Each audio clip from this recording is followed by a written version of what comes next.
al equipo y a don David que nos grabe. Mire, durante toda la semana y la semana pasada, los medios de comunicación corporativos han estado aprovechándose de la tragedia humana para sacar raja política y para el golpeteo en su interminable telenovela Todos contra López Obrador. Han estado utilizando una situación que también aquí en Sin Censura hemos denunciado y hemos exigido justicia por. Nos referimos a la tragedia ocurrida eso es lo que es, en un centro de detención de inmigrantes en Ciudad Juárez, Chihuahua. Este incidente tiene, pues vamos, una serie de vertientes terribles. Fueron captados varios oficiales de inmigración quedándose pasmados ante el fuego adentro de este centro de detención, y lo peor de todo es que abandonan a los inmigrantes adentro de una celda sin abrirles en medio pues de las llamas, lo que provoca la muerte de aproximadamente 40 personas. Por supuesto que esta es una situación terrible, una situación que tiene que ser denunciada, una situación con la que seguimos exigiendo justicia y que paguen los responsables esos pues verdaderos truanes que no les abrieron la puerta, no les abrieron la reja a los inmigrantes. Por supuesto que exigimos justicia al respecto, pero tenemos que aclarar que en definitiva este incidente ha sido utilizado para golpetear. Han habido otro tipo de incidentes terribles que involucran desafortunadamente a los inmigrantes, como el año pasado, casi aproximadamente un año atrás, precisamente en San Antonio, Texas, hubo un incidente en el que más de 20 mexicanos perdieron la vida adentro de un tráiler. Fueron abandonados, una zona sumamente calurosa en la que estuvimos el equipo de Sin Censura, junto con decenas más de inmigrantes, y por eso no se expresaron. Hace ya algunos años, algunos ayeres, en 2010, ocurrió una masacre en San Fernando, Tamaulipas, y a lo mejor lo llevaron un par de días en los medios de comunicación corporativos, pero ahí se quedó. De ninguna forma hubo algún tipo de reclamo desde los medios o desde las esferas del poder al gobierno de Felipe Calderón. Ofrezco disculpas, se me está saliendo ahora algo. Lolita Ayala. No ocurrió una situación así. Los incidentes en los que existen desafortunadamente tragedias con los inmigrantes siguen ocurriendo. Es un drama, es una realidad biológica del ser humano inmigrar, pero es un verdadero drama lo que enfrentan muchos de nuestros hermanos que dejan la tierra que los vio nacer para buscar una mejor vida en un país determinado. En este continente generalmente se trata de los Estados Unidos, de Canadá, a veces México, y yo quiero insistirle que pues es un derecho humano, un derecho fundamental de todos y de todas, el decidir el lugar en el que vamos a vivir nosotros y nuestras familias. No se puede decir, no, es que tú eres de tal lado, tú no, eso es una ridiculez y es una idea xenófoba de la vida.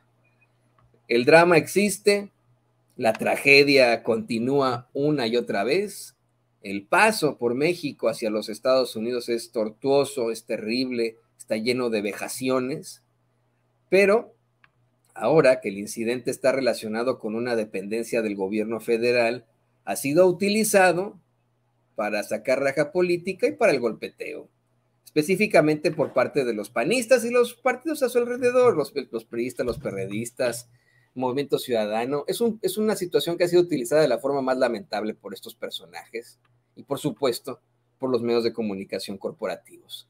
Ayer yo perdí a los estribos al ver cómo es que por primera vez, desde que me acuerdo, veo a los corresponsales de los medios de comunicación corporativos en la mañanera encabronados, gritoneando por un incidente que tiene que ver con los inmigrantes, porque generalmente hemos sido nosotros en Sin Censura, muchos otros compañeros periodistas independientes o youtubers los que planteamos temas sobre inmigrantes y nunca nos han hecho caso con eso.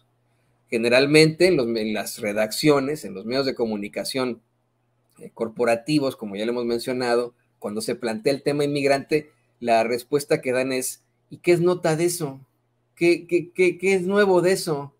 ¿Qué me puedes dar de eso? ¿No? Siempre sacan esa pendejada y pues es muy desafortunado. Si de pronto llevan algún tipo de nota migrante, pues la rumban ahí en lo más recóndito de sus periódicos o noticiarios, si es que lo llevan, Pero ahora, durante toda la semana pasada, durante toda esta semana, en la conferencia de prensa mañanera incluso, ahí está, ¿no?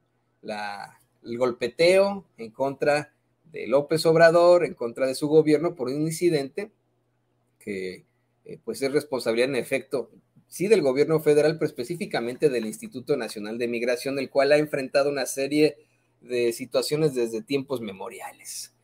Y ahora se presenta esto que sí es una nota de 8 columnas. Esto sí debe pertenecer a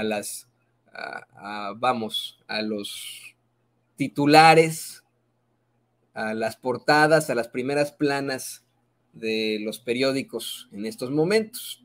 La Fiscalía General de la República ya está procediendo penalmente contra el director del Instituto Nacional de Migración, contra Francisco Garduño, quien pues no había hecho una aparición hasta días recientes que lo vimos en algún hospital visitando a algunos de las víctimas, de los heridos de esta tragedia en Ciudad Juárez. Bueno, pues la Fiscalía General da a conocer que le están imputando ejercicio indebido del servicio público por no proporcionar condiciones de seguridad en los centros migratorios, lo que deriva en hechos como el incendio en Ciudad Juárez, Chihuahua, en el que perdieron la vida 40 inmigrantes y otros 25 resultaron heridos.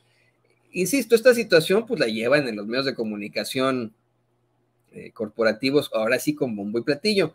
Quiero insistirle también que sí es nota de 8, sí es nota de titulares, pero hoy, pues obviamente medios como El Universal, Excelsior, Milenio, por supuesto la revista Proceso, Reforma, llevan este incidente como si, bueno, fuera la presentación de Vercingetorix, me va a decir su nombre, frente al pueblo romano luego de ser capturado por César. Casi. Pues tan es así que le voy a compartir una nota que publica Diana Lastiri en la cada vez más empanizada revista Proceso. Dice, la Fiscalía General de la República informó que procedió penalmente contra Francisco Garduño, director del Instituto Nacional de Migración, y Antonio Andrés Vidal Islas, director general de Regulación y Archivo Migratorio de dicho instituto, por ejercicio indebido del servicio público, al no dar las condiciones de seguridad en los centros migratorios, lo que derivó en hechos como el incendio en Ciudad Juárez, Chihuahua, que tuvo como saldo 40 migrantes muertos y 25 lesionados. En consecuencia, la Fiscalía General de la República ya judicializó la investigación contra los directivos del Instituto Nacional de Migración. Sin embargo, hasta ahora, dice Diana Lastiri, se desconoce si solicitó orden de aprehensión contra ellos o únicamente un citatorio para acudir a audiencia inicial y formular una imputación. Quiero yo hacerle una aclaración jurídica aquí. En estricto sentido, estos casos de negligencia, pues sí son casos penales, pero se trata de un delito que no se plantea por dolo, sino por culpa, ¿no? Imprudencial, por decirlo así, pero la negligencia siempre es así. Se castiga con atenuantes esa imprudencia si hay algún fármaco, droga o situación involucrada al respecto, pero en otra forma no. Desafortunadamente, como son casos de alto nivel, siempre se quiere pues extrapolar esto. Ocurre muchas veces como lo que está pasando en el caso del joven que operaba ese globo aerostático en Teotihuacán, que resulta en la muerte de 2 personas y las lesiones de la hija de estas 2 personas. Está enfrentando las consecuencias de un jovencito que pusieron ahí a operar un globo aerostático y la empresa pues brilla por su ausencia. Aquí ya, en efecto, tenemos a los meros del Instituto Nacional de Migración enfrentando las consecuencias, lo que muchos exigían, y creo que es válido, es justificable, pero también hay que hacer la aclaración. Esto no podría, pues está para el debate jurídico, es una negligencia en todo caso, no podría ser considerado como, una situación, no sé, ¿no? Una situación de dolo, ¿no? No es que estos funcionarios hayan querido que ocurriera este incidente horrendo, ¿no? Pero sus actos, sus negligencias, sus pues formas provocaron que pudiera ocurrir esta situación. Nada más quería hacer esa aclaración, ¿no? Hay una diferencia absoluta, ¿no? No es como esos funcionarios que son investigados y perseguidos por situaciones en las que dolosamente incurrieron, como Felipe Calderón y su supuesta guerra contra el narcotráfico. Felipe Calderón sí es un criminal de guerra, ¿no? Eso nos queda claro a todos, ya quedó claro en la corte en Nueva York, en la corte del distrito este de Nueva York. Felipe Calderón sí es un criminal de guerra, para algunos es un genocida, aunque me corrijan los expertos internacionalistas, a quienes les mandamos un saludo y queremos tanto. Para algunos es un genocida porque también atentó contra comunidades enteras, etnias enteras, pero bueno, ese es otro boleto, y lo hizo dolosamente. Cuando se trata de un acto como el que incurrió la prima de su esposa, se trata de una situación dolosa que tendría que enfrentar las consecuencias, por supuesto, ¿no? Pero hay que hacer la diferencia ahí clara. Bueno, le decía que según Diana Lastiri en la revista Proceso, mediante un comunicado, la Fiscalía precisó que Salvador N., Juan N., Cecilia N. y Eduardo N., servidores públicos del Instituto Nacional de Migración también, están vinculados directamente con las conductas que derivaron en la muerte y las lesiones de los inmigrantes que se encontraban en la estación migratoria de Ciudad Juárez el pasado 27 de marzo, fecha en la que ocurrió el incendio. La Fiscalía General de la República ha investigado 2 líneas paralelas de información, la primera dentro de dicho órgano desconcentrado y la segunda en el ámbito de la empresa de seguridad privada, detalló la Fiscalía. Aquí tenemos que hacer otro paréntesis. A partir de la gestión precisamente de Felipe Calderón, y no es que le esté echando la culpa de todo, pero hay que ser muy, muy claros con esto. A partir de la gestión de Felipe Calderón se empezó a permitir que cárceles y centros de detención fueran operados por la iniciativa privada. Lo que aquí en Estados Unidos es, pues no sé si moda, pero el común denominador, ¿no? Aquí en Estados Unidos se lucra con el hecho de que la gente enfrente lo peor de lo peor, ¿no? En las cárceles. Bueno, pues también tienen que responder a esto los operadores privados de este centro de detención. Aquí hay muchos responsables. Agregó, dice Diana Lastiri, que en sus investigaciones detectó que el 31 de marzo de 2020, en otro centro migratorio del Instituto Nacional de Migración en Tenosique, Tabasco, hubo un caso semejante que tuvo como resultado una persona muerta y 14 lesionados, lo que generó una recomendación de la Comisión Nacional de los Derechos Humanos al instituto. Indica un patrón de conducta en el que se han omitido por parte de los responsables las medidas de seguridad que eran indispensables y obligatorias para estos casos, explicó. Y continúa la nota, pero ya para cerrar este tema, y con mucho respeto, yo le quiero compartir una experiencia personal. El Instituto Nacional de Migración no se convirtió en una situación cuestionable y pues agresora a partir de este sexenio. Oh, no, señoras y señores. Lleva con esta serie de irregularidades desde que tengo memoria. Mire, antes de estudiar periodismo, yo, por primera vez, saliendo de la preparatoria, decidí estudiar Derecho. Y me gustaba mucho a mí el Derecho. En primer año, comencé a trabajar en un despacho que se dedicaba a las marcas, a las situaciones farmacéuticas y a migración. No voy a dar el nombre del despacho, pero pues ahí como pasantillo, ahí imagínense, era un chamaquillo de unos 18 años, una cosa así, en aquel entonces. Y la razón por la cual decidí dejar de estudiar Derecho fue por las prácticas que yo hacía, por la pasantía que hice con ese despacho en el Instituto Nacional de Migración.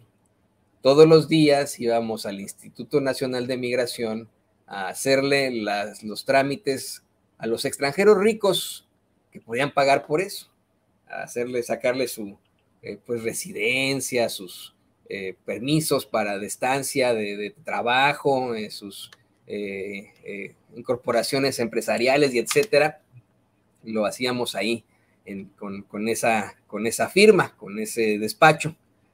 Y ahí fue donde, muy jovencito, me di cuenta y me contagié absolutamente del drama inmigrante. Mientras nosotros le hacíamos los trámites a los extranjeros ricos, a los inmigrantes que estaban ahí buscando, pues simple y sencillamente llegar a los Estados Unidos, los trataban con la punta del pie. Me tocó ver una serie de situaciones corruptas impresionantes en este Instituto Nacional de Migración, como esta hasta me daba risa, ¿no? Hasta para las pinches copias cobraban, no sé, como parte del soborno, 10 pesos más, póngale, ¿no? En aquel entonces, que era muchísimo, ¿no? Bueno, no era muchísimo, era por una copia 10 pesos más, pues no se valía, ¿no? Y una cosa que me motivó a dejar esa carrera, a dejar el derecho, fue el ver cómo trataban a un inmigrante centroamericano que se puso a llorar en frente de unos oficiales migratorios y que quienes lo estaban tratando de la chingada. Y este señor le dijo, por favor, déjenme llegar. No quiero quedarme aquí en México. Por favor, no me quiten el documento que estaba presentando en ese entonces. Y fue en la Ciudad de México, aparte de todo, ¿no? Lo único que quiero es llegar a Estados Unidos porque necesito sacar adelante a mi familia. En ese momento yo me sentí desencantado del derecho, ¿no? Me pareció que pues, era una situación terrible. Fue un shock familiar, ¿no? Porque los papás dijeron, como, ¿por qué te vas a salir de derecho? Y etcétera. Y pues me salí de la carrera muy triste, muy desilusionado de lo que acababa de ver. Y estudié periodismo. Terminé mi carrera de periodismo, me titulé, pasó el tiempo y etcétera. Y llegué a conocer un senador acá en los Estados Unidos que tampoco voy a dar su nombre, de esos que también están muy pendientes de la lucha pro inmigrante. Y lo que me dijo él fue, bueno, pues la verdad es que lo que hiciste tú fue darle la espalda a los inmigrantes. Yo soy abogado, mis hijas son abogadas y lo que hacemos es representar a los inmigrantes. Ahí tú lo que hiciste fue darle la espalda ante tanta necesidad de representación frente a este tipo de esquemas en varios países, no solo en México, que en Estados Unidos también hay situaciones terribles. Y eso pues me picó las costillas, eso fue ya hace algunos años y fue por eso que estudié como segunda carrera Derecho. No me he titulado, se vino la pandemia, ya no pude terminar, pero bueno, ese es otro boleto. Con esto quiero decirle a usted que el Instituto Nacional de Migración no tiene esto como algo nuevo, estas irregularidades como algo nuevo. Yo tengo 40 años, eso pasó cuando yo tenía 18 años, si no se me sale lo Peña Nieto, hace 22 años, no sé si don David, fue como teníamos, correcto. Hace 22 años teníamos 18 años, ya desde aquel entonces habían estos incidentes terribles con el Instituto Nacional de Migración. Esta es mi opinión, lo que voy a dar a continuación. Mi opinión es que la iniciativa que tiene nuestro amigo, el padre Alejandro Solalinde, es absolutamente sensata y sensible de crear una coordinación migratoria que no tenga nada que ver con la policía, nada que ver con una fuerza coercitiva, que sea coordinada por luchadores, por servidores, por especialistas en derechos humanos, bajo la idea y el planteamiento claro de que la migración es una situación biológica de todos los seres humanos que si buscan pues otra tierra, lo hacen con todo su derecho. Una situación que ha permitido que como humanidad evolucionemos, pues si no, todos seguiríamos viviendo en África, y que es completamente clara, real y biológica del ser humano. No política, no social, no es un fenómeno, es una realidad. Y espero que hayan llegado a un muy buen acuerdo, que muy pronto nos olvidemos del Instituto Nacional de Migración. Podamos hablar de un centro o una coordinación migratoria, que a lo mejor exista todavía alguna dependencia para la tramitología y etcétera, pero que eso se quede única y exclusivamente en lo burocrático.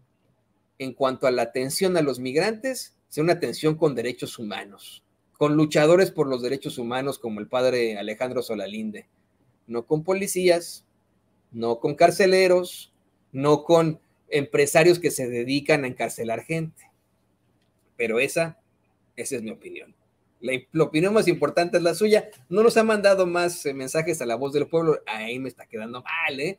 Por favor, su opinión es la más importante. Por favor, mándenos sus videos, ya lo sabe, a este WhatsApp que aparece en pantalla, 773-475-7214, 773-475-7214. La opinión más importante es la suya. Cuéntenos cómo llegó acá a los Estados Unidos, si usted vive acá en los Estados Unidos, si usted vive en México, ¿qué opina de esto que está ocurriendo, de esta situación? Cuéntenos, por favor. Acuérdense, si nos manda los videos desde otro país, desde México u otro país, nomás tiene que agregarle el 001 a ese numerote que aparece en pantalla, 773-475-7214. Nada más nos tiene que mandar ese, tiene que agregarle el 001 y mándenoslos, por favor, en horizontal. Acuérdense que, mire, así, en horizontal, porque pues en vertical no cabe aquí, estamos en horizontal. Mándenos en horizontal, mándenos su nombre, su apellido, desde dónde nos manda el video y lo que sea, si es una crítica en contra de lo que estoy diciendo, bienvenida. Si es una experiencia, bienvenida. Si es un planteamiento, bienvenido. Si es una propuesta, bienvenida. Aquí la voz más importante es la suya, la voz del pueblo. Y bueno,